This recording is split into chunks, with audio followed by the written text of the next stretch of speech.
speaker. Thank you so much for being here. My name is Nikki Novo, and today we're going to talk about that project of yours that's been sitting on the shelf and that you have not finished it. Why have you not finished it? Well, I'm going to go out on a limb and say that I kind of have an idea of maybe why you haven't finished that project yet.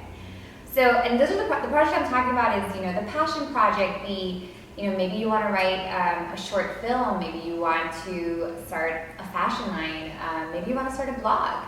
All those things that, just keep popping up, perhaps maybe even for years, and you've been sitting on it for years, but it just keeps popping up. It's something that just will not leave you alone. As long as, even though you try to kind of push it to the side, it keeps popping up, right? And I have a little bit of experience with procrastination, right? For those of you who don't know my background, I was a professional writer for many years. And I remember when I first started writing, this is how it would go. I would sit at the computer, stare at the blank screen, and put down 2 sentences, and then erase, and then write 3 sentences, and then erase, and then maybe finally I would get to a paragraph. And all of a sudden, as I'm done with this paragraph, I realized that I am famished, that I must get up at this exact moment to go get food. And I would go and I would get my food, then I would come back with my fresh plate of food, sit down, and start writing again. And then once I would start writing again, I realized that at that exact moment, I had to check Facebook. I just had to go and check Facebook. And before I knew it, I was on Facebook looking at some girl's wedding album that I don't even know. She lives in Hawaii, and I don't even know who she is. And I'm like, how did I even get here? And on my desk is only 1 paragraph of writing.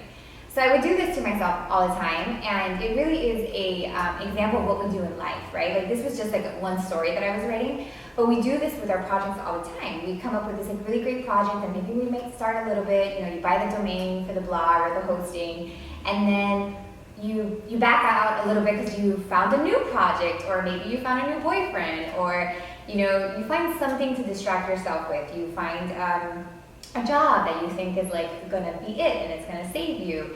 And you just kind of start picking at new things that distract you from really what needs to get done, which is that blog, the passion project that's been sitting there for 3 years that has to get done. It's not going to go away.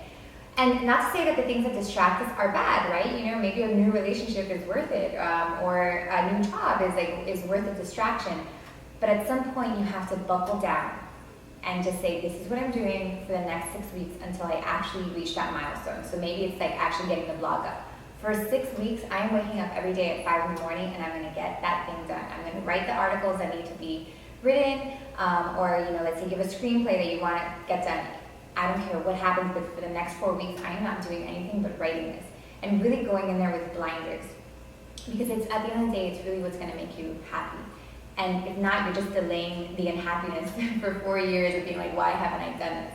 So just acknowledge when you're actually distracting yourself, and get to work and put your blinders on, and then let me know how it goes. And remember, sharing is caring. So if you like this video, share it with a friend who you think might benefit from watching the video. Or you can always leave your comments below. Until next time, much love to you. Thank you.